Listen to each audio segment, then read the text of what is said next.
Hello student, नमस्कार। आप सभी का स्वागत है। आइए इस क्लास में हम लोग 10th क्लास के केमिस्ट्री का जो आपका सेकंड चैप्टर है जिसका नाम है अम्ल, भस्म और लवण। ये बहुत इम्पोर्टेंट चैप्टर है और इस चैप्टर से जितने भी आपके बोर्ड के सवाल में अभी तक जो भी सवाल पूछा गया और जिस प्रकार भी सवाल बना है उन सवालों को हम इसमें कवर करने का प्रयास किए हैं। और इसमें जो भी सवाल डाला गया है ये सवाल आपके एग्ज़ाम के लिए काफ़ी इम्पोर्टेंट है।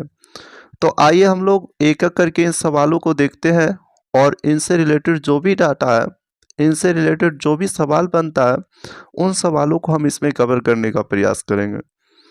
तो इसमें सबसे पहला सवाल है आपका कि संतरा में कौन सा अम्ल पाया जाता है।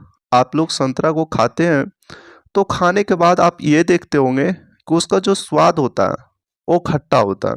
ठीक है, तो इसमें कहता है कि संतरा में कौन सा अम्ल पाया जाता है जिसके कारण जो संतरा होती है उसकी स्वाद खट्टा होती है। ऑप्शन आपके सामने है, सिट्रिक अम्ल, मैलिक अम्ल, ऑक्जेलिक अम्ल या फिर एसिटिक अम्ल। ठीक है, तो इसका जो सही आंसर है कि इसमें कौन सा अम्ल पाया जाता है तो वो है सिट्रिक अम्ल। ठीक है, आपसे सवाल में इस प्रकार पूछेगा कि आप ये बताइए कि संतरा में कौन सा अम्ल पाया जाता है, और ये सवाल आपकी एग्जाम में पूछा भी गया तो आपका संतरा में सिट्रिक अम्ल पाया जाता है। इसके बाद नीचे आपका ऑप्शन है मैलिक अम्ल। तो हम लोग देखेंगे कि मैलिक अम्ल किस में पाया जाता है, तो सेव में। अगर आपसे सवाल में ये पूछता है कि सेव में कौन सा अम्ल पाया जाता है तो मैलिक अम्ल। ऑक्जेलिक अम्ल ये टमाटर में होता है और एसिटिक अम्ल ये सिरका में होता है। तो जो हम ऐसा कह सकते हैं कि ये जो संतरा होती है वो संतरा में कौन सा अम्ल पाया जाता है तो सिट्रिक अम्ल। अगर आप अम्ल, भस्म और लवण ये चैप्टर पढ़े होंगे अच्छे से तो आपको उसमें एक चीज़ समझ में आया होगा कि जो अम्ल होती है, अम्ल वो स्वाद में खट्टा होता है। जिस पदार्थ में अम्ल पाया जाता है वो पदार्थ स्वाद में खट्टे हो जाते हैं। तो इसमें हम देख रहे हैं कि संतरा में सिट्रिक अम्ल पाया जाता है। तो और भी पदार्थ है इसमें जो कि आपके एग्ज़ाम से रिलेटेड है और ये आपके एग्ज़ाम में जो भी सवाल इससे बनेगा और आपके बोर्ड के एग्ज़ाम में जो भी सवाल पूछा जाएगा वो इन्हीं सब पदार्थों से आपके सवाल बनेंगे। क्योंकि संतरा में आपसे पूछ दिया तो नींबू में भी पूछ सकता है, इमली में भी पूछ सकता है। तो हम लोग एक एक करके इसमें देखते हैं कि किसमें कौन सा अम्ल पाया जाता है। ठीक है, सबसे पहला पदार्थ आपका संतरा और नींबू का रस। जब नींबू का रस आप लोग पीते होंगे या संतरा खाते हैं तो वो स्वाद में खट्टा लगता है। तो उसमें किस अम्ल की वजह से ऐसा होता है, तो अगर आपको संतरा या नींबू का रस कहे तो इसमें पाया जाता है सिट्रिक अम्ल। संतरा और नींबू का रस, इसमें सिट्रिक अम्ल पाया जाता है। दूसरा है सेव। सेव में कौन सा अम्ल पाया जाता है, तो सेव में आपका मैलिक अम्ल पाया जाता है। सेव में मैलिक अम्ल। देखिए आपके बोर्ड में सवाल इस प्रकार पूछा जाएगा, दो तरह से पूछने का तरीका। सबसे पहला आपको कहेगा कि सेव में कौन सा अम्ल पाया जाता है, तो आपको बताना है मैलिक अम्ल। सवाल ऐसे भी पूछेगा कि मैलिक अम्ल किस पदार्थ में पाया जाता है। आपके सामने ऑप्शन दे देगा और उसमें एक ऑप्शन रहेगा सेव। ठीक है, तो सेव में कौन सा अम्ल पाया जाता है, मैलिक अम्ल। लेकिन संतरा और नींबू कहेगा तो सिट्रिक अम्ल। इसके बाद है इमली। इमली में कौन सा अम्ल पाया जाता है, तो हम लोग जनरली देखते हैं कि इमली जो होती है वो स्वाद में खट्टा होता है। अगर आपने इमली को खाया होगा तो आपको पता चला होगा कि इमली क्या होता है, खट्टा होता है। तो इमली में कौन सा अम्ल पाया जाता है, टार्टरिक अम्ल। इमली में कौन सा अम्ल पाया जाता है, टार्टरिक अम्ल। इसके बाद है एसिटिक अम्ल। ठीक है, एसिटिक अम्ल किस में होगा, तो सिरका में। आपसे कहेगा कि सिरका में कौन सा अम्ल पाया जाता है, एसिटिक अम्ल। उसी प्रकार चाय में कौन सा अम्ल पाया जाता है, टैनिक अम्ल। चाय में कौन सा अम्ल पाया जाता है, टैनिक अम्ल। और ये जो है आपके लिए इम्पोर्टेंट है क्योंकि चाय का मतलब चाय में कौन सा अम्ल पाया जाता है ये चीज़ आपके बोर्ड की एग्जाम में पूछ देता है। उसके बाद है विटामिन सी, कि विटामिन सी में कौन सा अम्ल पाया जाता है, तो विटामिन सी में एस्कॉर्बिक अम्ल। ठीक है। लाल चिट्टी, लाल चिट्टी भी इंपॉर्टेंट है कि लाल चिट्टी में कौन सा अम्ल पाया जाता है, तो फॉर्मिक अम्ल। उसके बाद दही, दही में आप लोग जानते हैं कि लैक्टिक एसिड पाया जाता है, लैक्टिक अम्ल पाया जाता है। सिरका में एसिटिक अम्ल, सिरका में एसिटिक अम्ल। ठीक है। और और अमाशय रस में कौन सा अम्ल पाया जाता है, तो हाइड्रोक्लोरिक अम्ल। ये जो अमाशय रस में हाइड्रोक्लोरिक अम्ल जो है, ये हमारे अमाशय में होता है पेट, ये पेट से निकलता है हाइड्रोक्लोरिक अम्ल। तो ये सवाल, इसमें से एक सवाल आपके बोर्ड में पूछा जाएगा, और अगर सवाल आपके बोर्ड में इससे बनता है तो इतना आपको याद करके रखना, क्योंकि इससे बाहर आपसे सवाल नहीं पूछेगा। ठीक है। जैसा हम चित्र में देख रहे हैं कि ये आपका संतरा है, तो संतरा में क्या है कि कौन सा अम्ल पाया जाता है, किसके कारण, जो संतरा होता है वो खट्टा लगता है, तो सिट्रिक अम्ल के कारण। फिर नींबू का रस है, नींबू के रस में कौन सा अम्ल, सिट्रिक अम्ल। टमाटर कहेगा तो टमाटर में कौन सा अम्ल, ऑक्सेलिक अम्ल। ठीक है। तो ये सवाल क्लियर हो गया कि इसमें जो भी पदार्थ दिया गया है उनमें कुछ ना कुछ अम्ल पाया जाता है, और उसी अम्ल के कारण उसका स्वाद जो होता है वो खट्टा होता है। जैसे संतरा और नींबू का रस हो गया सिट्रिक अम्ल, सेब हो गया मैलिक अम्ल, इमली हो गया टार्टरिक अम्ल, सिरका हो गया एसिटिक अम्ल, चाय हो गया टैनिक अम्ल। ठीक है। विटामिन सी हो गया एस्कॉर्बिक अम्ल, लाल चिट्टी फॉर्मिक अम्ल, दही में लैक्टिक एसिड, और सिरका में एसिटिक एसिड, और अमाशय रस में हाइड्रोक्लोरिक एसिड। ठीक है। अब हम लोग दूसरा सवाल को देखते हैं कि दूसरा सवाल आपका क्या है। देखिए, दूसरा सवाल कहता है कि एंटासिड की प्रकृति कैसी होती है। मतलब एंटासिड जो होती है उसकी प्रकृति कैसी होती है, वो प्रकृति में कैसा होता है। तो आपके सामने है, क्षारीय होता है, अम्लीय होता है, उदासीन होता है, या फिर इसमें कोई नहीं होता। तो जो एंटा एसिड होता है वो क्या करता है, जैसे कभी कभी हम लोग बहुत ज़्यादा मात्रा में खाना खा लेते हैं।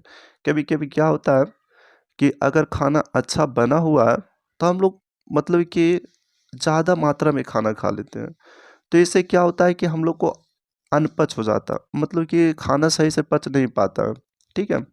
तो हमारे पेट में जो भोजन होता है वो अम्लीय हो जाता है, हमारे पेट में भोजन अम्लीय हो जाता है। तो अगर उसको क्षारीय बनाना है, ठीक है, तो उसके लिए हम लोग एंटा एसिड का प्रयोग करते हैं, यानी कि हमारे पेट में जो अम्लीय प्रभाव है उसको कम करने का काम, यह समाप्त करने का काम एंटासिड करता है। तो इन कहेगा आपसे सवाल में कि एंटा एसिड की प्रकृति कैसी होती है, तो क्षारीय होता है। क्यों होता है क्षारीय, क्योंकि कभी कभी क्या होता है कि हमारे पेट में अम्ल की मात्रा काफ़ी बढ़ जाता है। क्यों क्यों बढ़ जाता है, क्योंकि हम लोग जो भोजन करते हैं वो सही तरीके से नहीं पच पाता है, जिसके कारण, और उसको समाप्त करने के लिए हम लोग एक क्षारीय पदार्थ का प्रयोग करते हैं या उपयोग करते हैं, उसका नाम है एंटासिड। तो एंटासिड प्रकृति में कैसी होती है, क्षारीय होती है। देखिए हम लोग जो ये किसी पदार्थ, कौन सा पदार्थ क्षारीय है, कौन सा पदार्थ अम्लीय है, कौन सा पदार्थ उदासीन है, इसको हम लोग डिसाइड कैसे करते हैं कि ये कौन सा पदार्थ, हम उसको बोलेंगे कि अम्लीय है, कौन सा क्षारीय है, और कौन सा उदासीन है।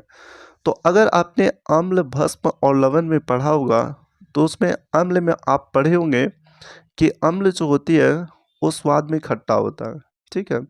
लेकिन जो भस्म होता है वो स्वाद में कड़वा होता है, और उदासीन जो होती है उसमें कोई मतलब स्वाद नहीं होता। जैसे जल, जल जो होता है आपका एक प्रकार का क्या होता है, जल एक प्रकार का उदासीन उदासीन होता है, उसमें कोई स्वाद नहीं होता। ठीक है। तो अगर हम अम्लीय, क्षारीय और उदासीन की बात करते हैं तो इसको डिसाइड करने के लिए हम लोग एक पीएच स्केल लेते हैं। जैसे अगर हम लोग बात करते हैं कि हम लोग किसी मैथ के फिगर बनाना है, ठीक है, जैसे हम लोग ग्राफ वगैरह खींचते हैं, तो ग्राफ खींचने के लिए उसमें एक स्केल का प्रयोग करते हैं। हम लोग उसको माप करते हैं कि ये 10 सेमी का है, ये 6 सेमी का, ठीक है। और उसी के अनुसार हम लोग उसका फिगर बनाते हैं। इसमें क्या है कि एक पीएच स्केल है और इस पीएच स्केल से हम लोग ये डिसाइड करते हैं कि कौन अम्ल है, कौन क्षार और कौन कौन उसका उदासीन विलयन है, ठीक है। तो सबसे पहले सवाल आपसे यही पूछेगा कि जो आपका पीएच स्केल होता है उसमें जो नंबरिंग होती है, जैसे हम लोग नंबरिंग लिखे हैं 0 1 2, तो ये कहाँ तक होती है। तो आपसे अगर ऐसा सवाल पूछता है कि पीएच पीएच स्केल में जो नंबरिंग होती है वो नंबरिंग कहाँ से कहाँ तक होती है, तो आपको बताना है 0 से 14 तक होती है। कहाँ से कहाँ तक होता है, 0 से 14 तक होती है। अब इसमें 3 पॉइंट बनता है। वो क्या है कि जो अम्लीय विलयन होता है उसका पीएच मान कितना होता है, जो क्षारीय विलयन होता है उसका पीएच मान कितना होता है, और जो उदासीन होता है उसका पीएच मान कितना होता है। क्योंकि हम लोग जो अम्लीय, क्षारीय और उदासीन की जो निर्णय करते हैं वो इसी पीएच स्केल के मान से करते हैं। तो देखिए लिखा हुआ आपके पॉइंट में कि पीएच स्केल का जो अम्लीय विलयन होता है उसका जो मान होता है वो 7 से कम होता है। यानी कि 7 से कम कहने का मतलब ये 7 है। तो अगर किसी विलयन का पीएच मान 7 से कम है तो हम लोग उसको क्या बोलेंगे, वो अम्लीय होगा।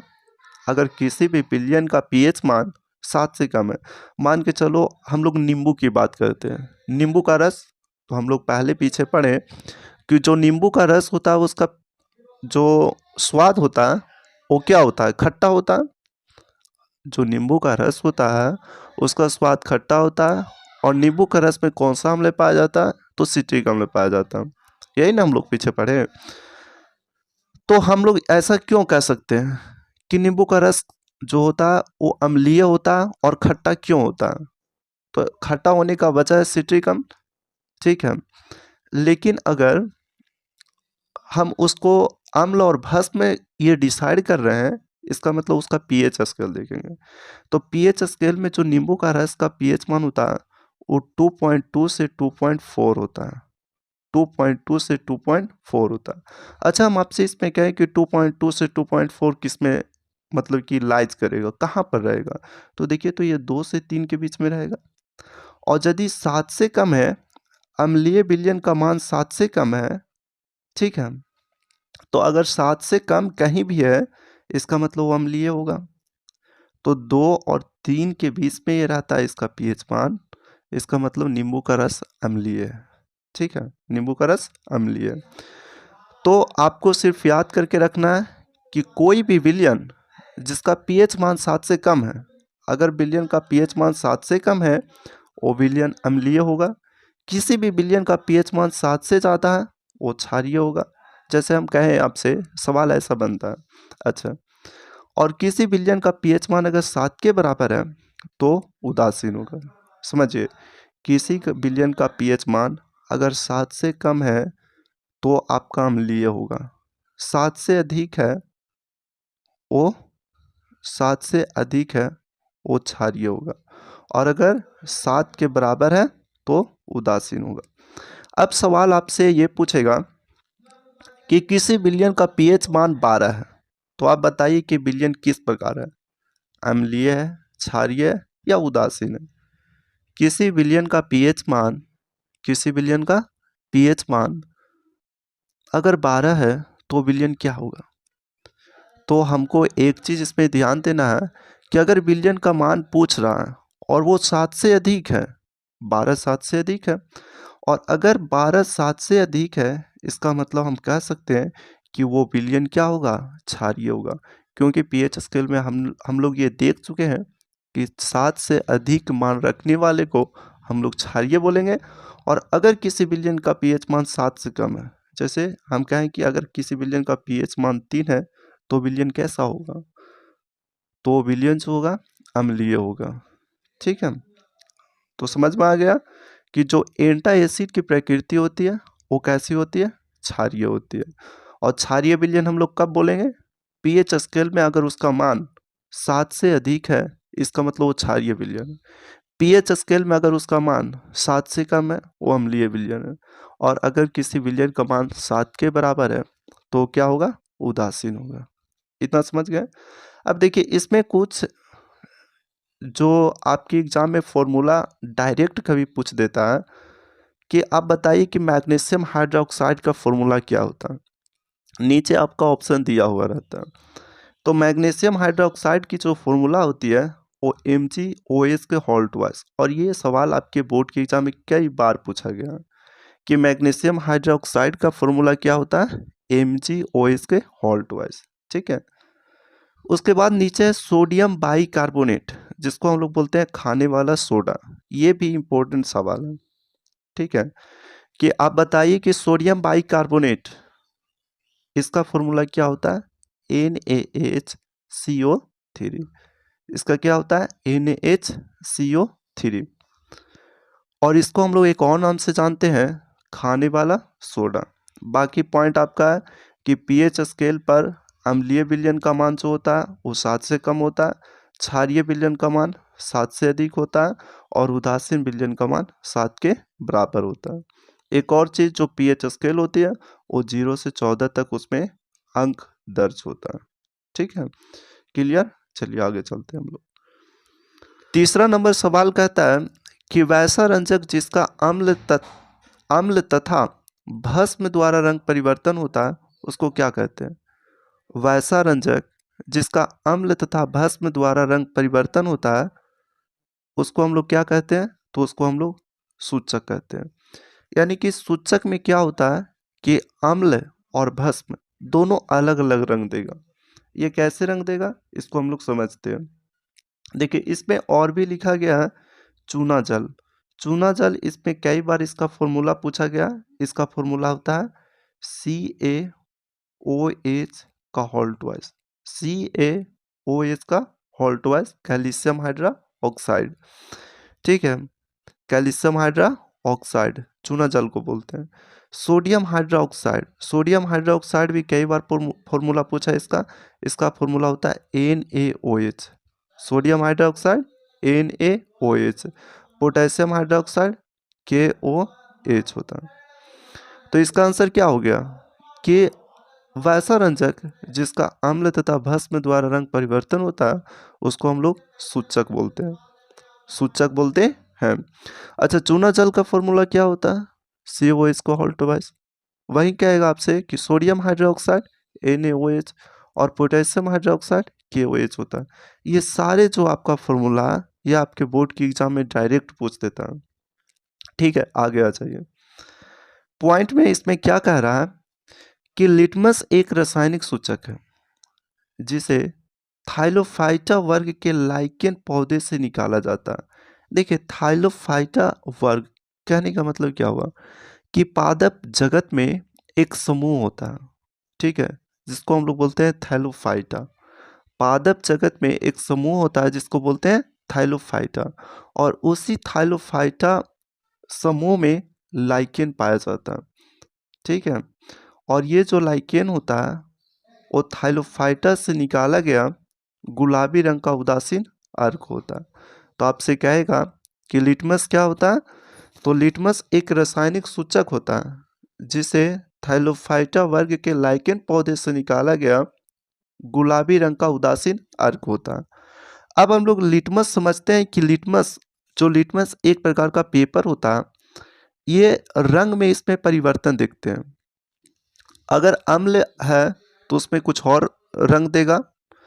लिटमस जो है अगर अम्ल में डालेंगे तो कुछ और कलर देगा, और भस्म में डालेंगे यानी बेस में डालेंगे तो कुछ और कलर देगा। अब ये कलर क्या है इसे देखिए, ये पॉइंट समझिए। ये दोनों कहता है लिटमस अम्लीय में लाल रंग देता है और लिटमस क्षारीय विलयन में नीला रंग देता है। इसका मतलब क्या हुआ, जैसे ये आपका अम्ल है और ये आपका क्या है, क्षार है। अभी हम लोग देख रहे हैं कि इसमें जो लिटमस है ये पेपर अभी ये क्या है, ब्लू है, मतलब नीला नीला है। लेकिन जैसे इस पेपर को आप इस एसिड में डालिएगा, इस एसिड में, ठीक है, तो वो जो नीला है वो लाल हो जाता है। नीला जो है वो लाल हो जाता है। इसका मतलब क्या हुआ,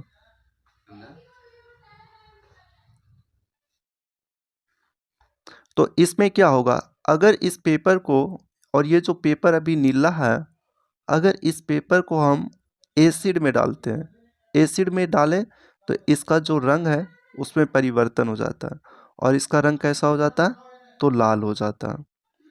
लाल कहने का मतलब ये हुआ कि अगर किसी नीले लिटमस पत्र को, मतलब ये लिटमस जो है अभी नीला है, नीला कलर का है, जैसे इस पेपर को आपने इस एसिड के अंदर डाले, उसका रंग क्या हुआ, बदल गया, और बदल कर क्या हो गया, लाल हो गया। तो वही कहता है कि जो लिटमस होता है वो क्या करता है, तो अम्लीय विलयन में हम लोग को लाल रंग देता है। तो देखिए नीला से लाल हो गया या नहीं, नीला से लाल हो गया। इसका मतलब ये हुआ कि जो लिटमस होता है वो अम्लीय विलयन में नीला से लाल कलर देता है, नीला से लाल। तो हम लोग कहेंगे कि अगर कोई अम्लीय विलयन है और वो नीला से लाल हो जाता है, नीला से लाल हो जाता है। उसी प्रकार अगर हम क्षारीय में देखते हैं, मतलब कि कोई अगर ये बेस है, क्षार है, तो हम क्षार में देखते हैं कि वो लिटमस कैसा हम लोग को कलर देता है, क्योंकि लिटमस कैसा कलर देता है इसमें देखते हैं। तो अभी ये जो है, ये लिटमस, ये लाल है, लिटमस कैसा, लाल है। इस लिटमस को जैसे हम पानी इस बेस के अंदर अंदर डालते हैं, इस भस्म के अंदर डालते हैं, ये जो लाल है वो हम लोग को कैसा मिलता है, नीला मिल जाता है। ठीक है, लाल को नीला मिल जाता है। तो इसका मतलब ये हुआ कि हम ऐसा कह सकते हैं कि अगर कोई नीला लिटमस पेपर है और उसको एसिड के अंदर डालते हैं, अगर कोई नीला लिटमस पेपर है और उसको एसिड के अंदर डालते हैं तो हम लोग को लाल कलर देता है। देखिए लाल है ना, तो हम ऐसा कहेंगे कि लिटमस जो होता है वो अम्लीय विलयन में नीला से हमें लाल कलर देता है, लाल कलर देता है। लेकिन इसी लिटमस पेपर को अब हम कलर थोड़ा सा चेंज किए हैं और ये कलर है लाल। ठीक है, और इस लाल कलर को जैसे ही आप इस बेस में डालिएगा, इसके कलर में परिवर्तन आएगा और ये कैसा हो जाएगा, तो लाल से नीला हो जाएगा। तो हम इसमें कहेंगे कि जो लिटमस होता है वो लिटमस क्षारीय विलयन में नीला रंग देता है।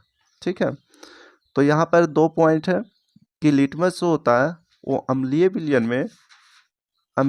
में क्या रंग देता है, लाल रंग देता है, और जो लिटमस होता है वो क्षारीय विलयन में नीला रंग देता है।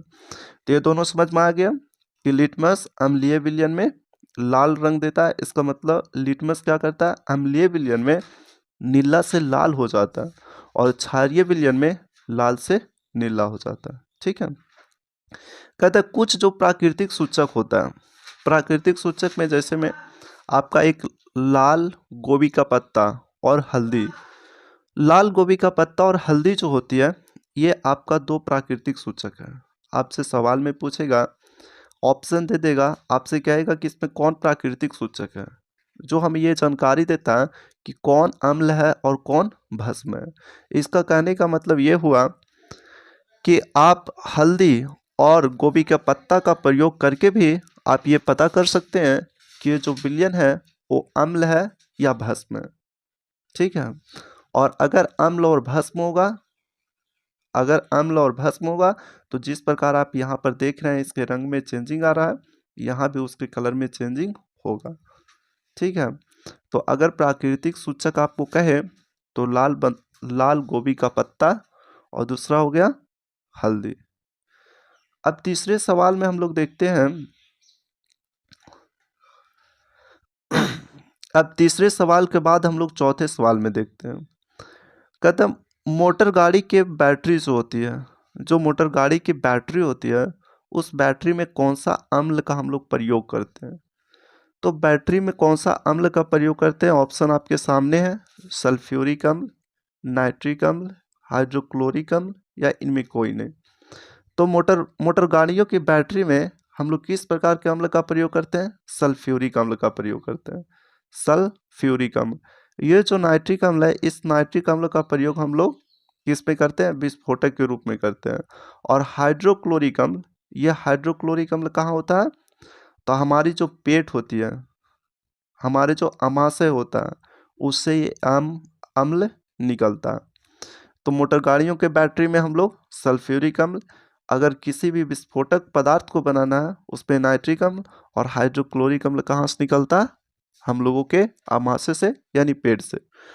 अब इसमें सवाल आपसे इस प्रकार पूछा जाता है कि इनमें बता देता है कि इनमें कौन आपका मतलब कि ये जो सूत्र दिया गया है वो किसका सूत्र है। तो इस प्रकार का सवाल आपके एग्जाम में बनता है। तो आप देखिए इसमें कह रहा है कि सल्फ्यूरिक अम्ल का सूत्र क्या होता है, तो रासायनिक सूत्र H2SO4 होता है। नाइट्रिक अम्ल का क्या होता है, HNO3 होता है। और हाइड्रोक्लोरिक अम्ल जो हमारे पेट से स्रावित होता है, इसका फॉर्मूला HCl होता है, हाइड्रोक्लोरिक अम्ल। तो मोटर गाड़ियों की जो बैटरी होती है उस बैटरी में हम लोग किस प्रकार का अम्ल का उपयोग करते हैं, सल्फ्यूरिक अम्ल का। अगले सवाल की ओर हम लोग चलते हैं, 5 नंबर सवाल। 5 नंबर कहता है कि अधातु के ऑक्साइड किस प्रकार का होता है। मतलब जो अधातु होते हैं, हम लोग बहुत सारे अधातु होते हैं, जैसे में हाइड्रोजन, नाइट्रोजन, जितने भी आपको अधातु दिख रहे हैं, तो इन अधातुओं की जो ऑक्साइड होती है वो किस प्रकार होता है। ऑप्शन आपके सामने है कि अम्लीय है, क्षारीय है, उदासीन है, या फिर इसमें दोनों है, अम्लीय और क्षारीय। तो इसका जो आंसर होगा, देखिए इसमें थोड़ा सा एक कंफ्यूजन रहेगा कि अम्ल एक है धातु के ऑक्साइड और दूसरा है अधातु के ऑक्साइड। तो जो धातु के ऑक्साइड होती है वो आपका प्रकृति में क्षारीय होती है। धातु के ऑक्साइड क्षारीय होती है, लेकिन हम लोग से पूछ रहा है कि अधातु के ऑक्साइड कैसी होती है, तो अधातु के ऑक्साइड आपका अम्लीय होगा। धातु के ऑक्साइड क्षारीय होती है, लेकिन अधातु के ऑक्साइड अम्लीय होता है। ठीक है, इसमें आपका फॉर्मूला लिखा गया है, और ये जो फॉर्मूला है आपकी बोर्ड की एग्जाम में कई बार पूछा गया है। इसमें एक है कैल्शियम कार्बोनेट CaCO3, इसको बोलते हैं CaCO3। चूना जल इसको बोलते हैं कैल्शियम हाइड्रोक्साइड CaOH का होल ट्वाइस। फिर है कार्बोनिक या कार्बोलिक अम्ल H2CO3। एसिटिक अम्ल जो है वो CH3COOH होता है। और ये जो एसिटिक अम्ल है वो किस में पाया जाता है, तो सिरका में पाया जाता है एसिटिक अम्ल। फिर है बोरिक अम्ल। बोरिक अम्ल का फॉर्मूला क्या होता है, H3BO3 होता है। और अमोनियम हाइड्रोक्साइड का फॉर्मूला NH4OH होता है, NH4OH होता है। ठीक है, तो ये फॉर्मूला जो आपके रासायनिक सूत्र जो ये है, ये रासायनिक सूत्र आपकी एग्जाम में कई को बार पूछा गया। आपसे डायरेक्ट ये सवाल देगा कि आप बताइए कि निम्नांकित में कौन एसिटिक अम्ल का सूत्र है, रासायनिक सूत्र है। तो उसमें ऑप्शन रहेगा, उसमें एक ऑप्शन CH3COOH रहेगा। ठीक है, तो अधातु की जो ऑक्साइड होती है वो अम्लीय होती है, और धातु की ऑक्साइड जो होती है वो क्षारीय होती है। तो हम लोग अगले सवाल की ओर चलते हैं, और सवाल नंबर 6 है। कह रहा है कि शुद्ध जल का पीएच मान कितना होता है। शुद्ध जल का पीएच मान कितना होता है। अब हम लोग इसमें पीएच मान देखते हैं, और जो भी पीएच मान इसमें लिखा गया उसमें से अगर पीएच मान के सवाल बनता है तो इसी में से पूछा जाएगा। किसी भी विलयन का पीएच मान जो होती है वो हम लोग पीएच स्केल से डिसाइड करते हैं। यानी पीएच स्केल हम लोग को ये बताता है कि वो जो विलयन है वो अम्लीय है या फिर क्षारीय है, या फिर उस विलयन में ना कोई रंग है ना कोई कलर है, मतलब वो उदासीन है। तो सबसे पहले सवाल हम लोग इसमें देखे थे कि जो पीएच स्केल होता है उस पीएच स्केल में जो नंबरिंग होता है, आपसे पूछता है कि उसमें नंबरिंग कितना से कितना तक होता है। तो 0 से 14 तक अंक लिखा हुआ रहता है। देखिए 0 हो गया, 1 हो गया, और लास्ट में 14 हो गया। तो आपसे अगर पूछेगा ये सवाल कि पीएच स्केल में जो नंबरिंग होता है वो कहाँ से कहाँ तक रहता है, तो 0 से 14 के बीच में रहता है। इसमें सवाल ये बनता है कि जो अम्लीय विलयन होता है उसका पीएच मान क्या होता है। जो क्षारीय विलयन होता है उसका पीएच मान क्या होता है और जो उदासीन विलयन होता है उसका पीएच मान क्या होता है। तो इसमें देखिए, अगर किसी भी विलयन का पीएच मान, ठीक है, अगर किसी भी विलयन का पीएच मान 7 से कम है, अगर किसी भी विलयन का पीएच मान 7 से कम है, उस विलयन को हम क्या कहेंगे, उस विलयन को हम अम्लीय कहेंगे। लेकिन अगर किसी भी विलयन का पीएच मान 7 से अधिक है, उस विलयन को हम क्या कहेंगे, क्षारीय कहेंगे। और अगर किसी विलयन का पीएच मान 7 के बराबर है तो उस विलयन को हम उदासीन कहेंगे। उदासीन विलयन जो होती है वो हमारा शुद्ध जल होता है। जो यहाँ पर आपसे सवाल पूछ रहा है कि शुद्ध जल का पीएच मान कितना होता है, तो 7 होता है, क्योंकि जो शुद्ध जल होता है वो उदासीन होता है, ठीक है। और उदासीन की वजह से इसका पीएच मान 7 के बराबर होता है। अगर आपसे सवाल ऐसा कहता है कि आप ये बताइए कि किसी भी पीएच स्केल में किसी विलयन का मान 3 से 4 के बीच में, 3 से 4 के बीच में, तो ये विलयन कैसा है, अम्लीय है, क्षारीय है या उदासीन है। तो आपको सबसे पहले इसमें हम लोग ये देखना है कि जो 3 से 4 का बीच का जो आपका नंबर है, 3 से 4 के बीच में कोई नंबर है, ये कहाँ पर है, तो ये 3 से 4 यहाँ, और ये जो 3 से 4 नंबरिंग है ये हमारे 7 से नीचे का, मतलब 7 से कम है। अगर किसी भी विलयन का मान 7 से कम है या पीएच स्केल पर हम देख रहे हैं कि उसका पीएच मान 7 से कम है, तो उसको हम लोग अम्लीय बोल देंगे। लेकिन अगर कहेगा कि बताइए कि आप पीएच स्केल में अगर 11 उसका मान है तो विलयन कैसा होगा, अम्लीय, क्षारीय या उदासीन। तो अगर 7 से अधिक है, 11 आपका जो मान है वो 7 से अधिक है, अगर 7 से अधिक है इसका मतलब क्या होगा, वो क्षारीय होगा। और अगर किसी विलयन का पीएच का मान 2 है, 2 कहने का मतलब क्या हुआ, 2 कहने का मतलब 7 से कम है, 2 कहने का मतलब 7 से कम है, तो वो अम्लीय होगा। तो बस हमको एक चीज़ ध्यान में रखना कि अगर किसी विलयन का पीएच मान 7 से कम है अम्लीय, 7 से अधिक है क्षारीय, और 7 के बराबर है उदासीन होता है। और उदासीन जो है वो हमारा जल है, क्योंकि जल का पीएच मान 7 के बराबर होता है, ठीक है। इसमें हम कुछ जो आपका पीएच मान है वो इसमें लिखे हैं कि किसका पीएच मान कितना होता है, ठीक है। तो देखिए, जैसे दूध का पीएच मान कितना होता है, तो 6.4 या 6.5 भी कभी देता है, 6.4 या 6.5। तो इसमें जो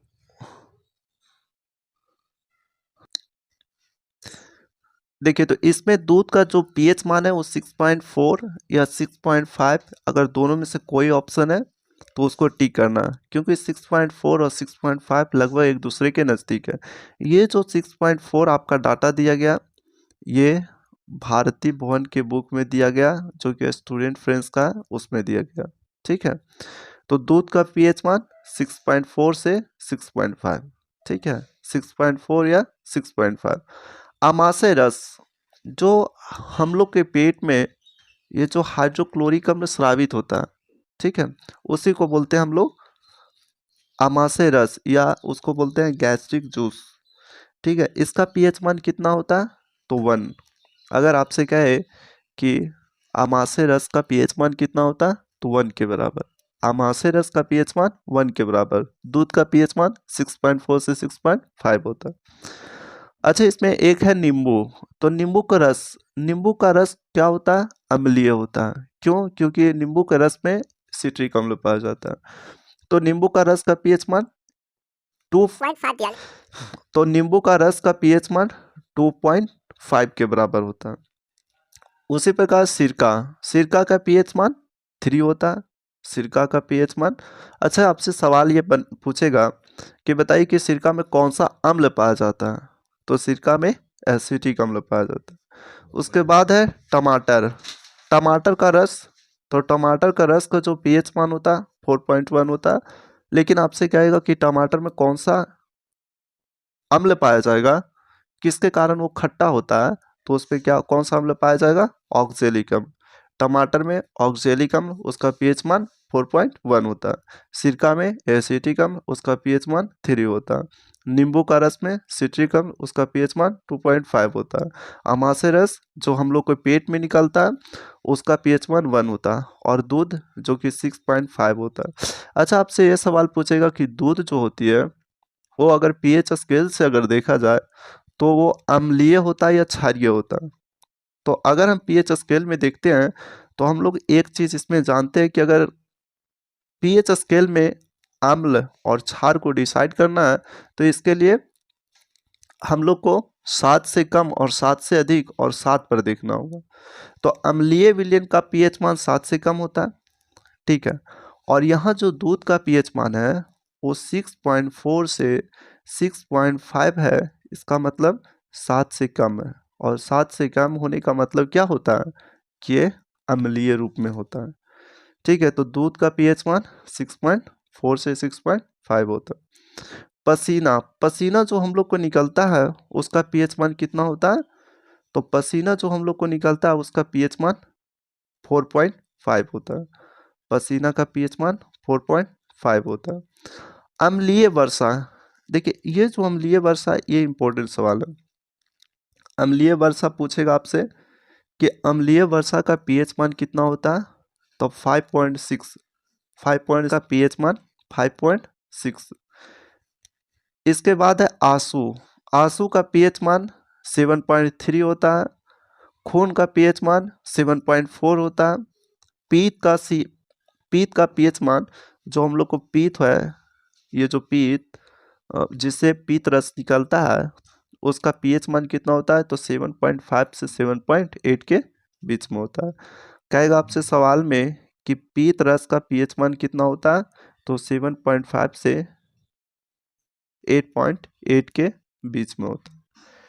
तो इसमें इंपॉर्टेंट है दूध जिसका पीएच मान 6.4 से 6.5 होता है। नींबू का रस जिसका पीएच मान 2.4 से 2.5। फिर टमाटर हो गया, सिरका हो गया, सिरका मान लो एसिटिक अम्ल, टमाटर में ऑक्सैलिक अम्ल, अम्ल वर्षा हो गया, ये सारे इंपॉर्टेंट है। तो सवाल अगर आपसे कहता है कि शुद्ध जल का पीएच मान कितना होता है तो 7 के बराबर, 7 के बराबर। अगला सवाल देखिए, सवाल नंबर 7 कहता है कि विरंजक चूर्ण का रासायनिक सूत्र क्या है? ये जो विरंजक चूर्ण है ये विरंजक चूर्ण का रासायनिक सूत्र क्या होता है? आपके सामने है सारा ऑप्शन।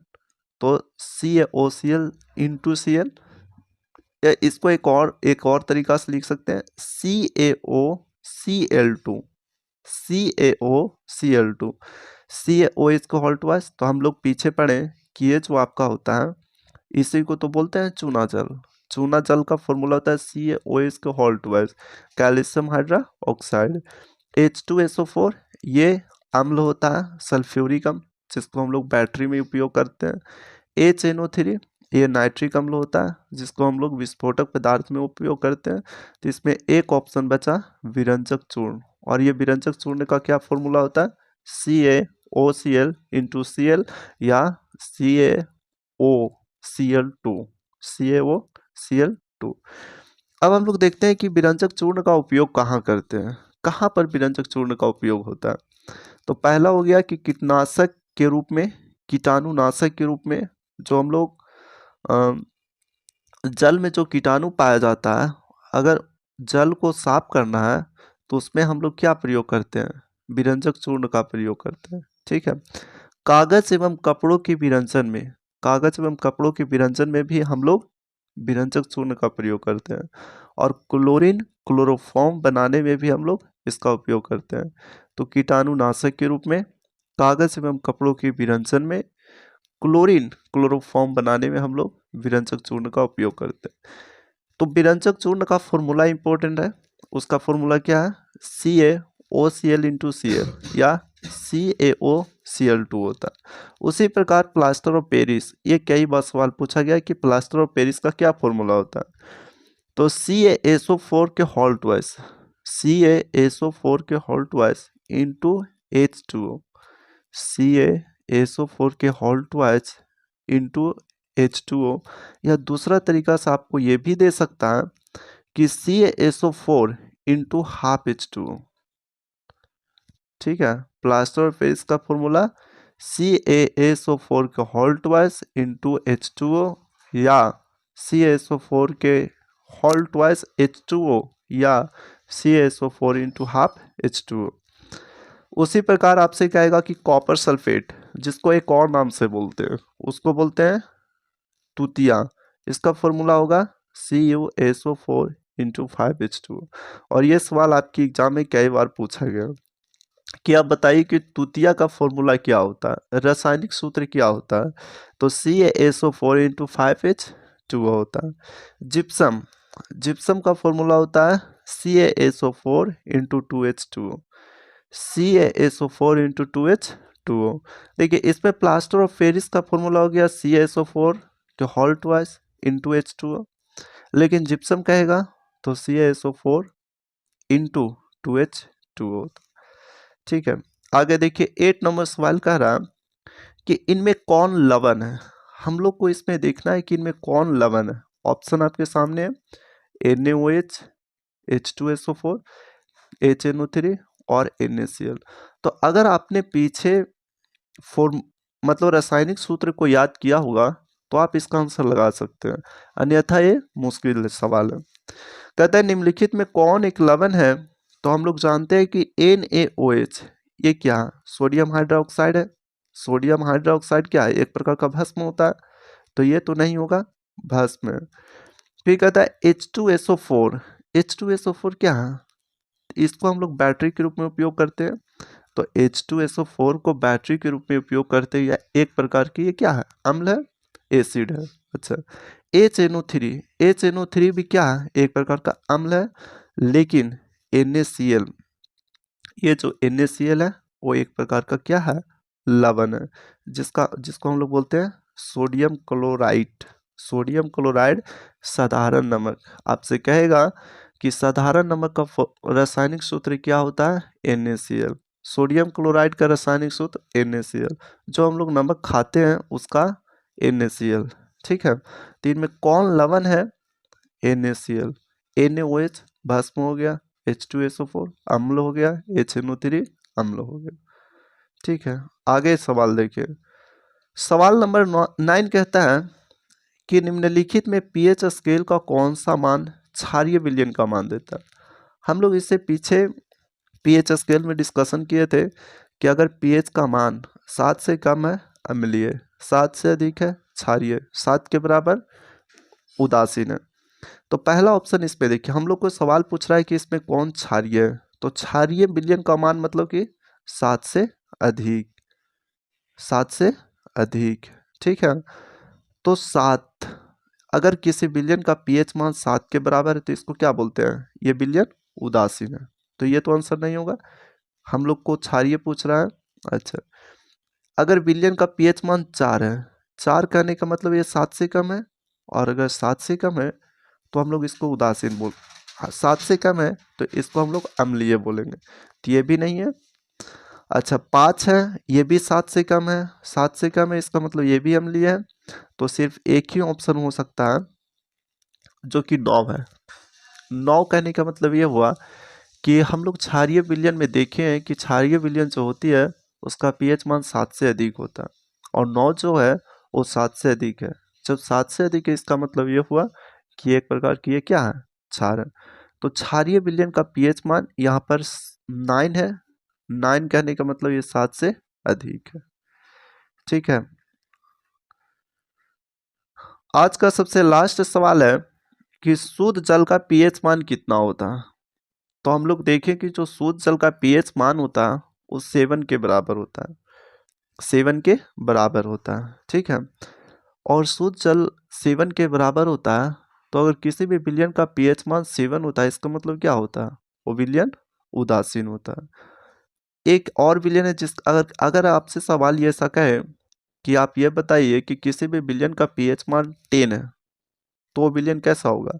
10 कहने का मतलब ये 7 से अधिक है, और 7 से अधिक है इसका मतलब ये विलयन क्या होगा, 7 से अधिक है इसका मतलब ये विलयन क्या होगा, भस्म होगा, क्षारीय होगा। 2 कहने का मतलब कि इसका जो पीएच मान है वो 7 से कम है, और यदि 7 से कम है तो ये अम्लीय होगा। ठीक है, तो आपसे क्या आएगा कि किसी विलयन का पीएच मान 10 है तो विलयन कैसा होगा, कैसा होगा, तो क्षारीय होगा। अगर किसी भी विलयन का पीएच मान 2 है तो वो विलयन कैसा होगा, अम्लीय होगा। ठीक है, तो ये आज का ये 10 सवाल था, और ये 10 सवाल में जितने भी आपके अम्ल और भस्म का सवाल बनते हैं वो सारे सवाल को हम आपको बताए हैं, और इनसे सवाल बाहर एक भी सवाल आपके बोर्ड की एग्जाम में नहीं पूछा जाएगा। अगर इन सवालों को आप अच्छे से कर लेते हैं तो अम्ल, भस्म और लवण से जो भी सवाल पूछा जाएगा वो सवाल को आप बना सकते हैं। ठीक है, एक 10 और इसमें जो भी सवाल बनेगा वो अगले क्लास में हम लेकर आएंगे, और इन सवालों को आपको अच्छे से देखना और याद करना। ठीक है।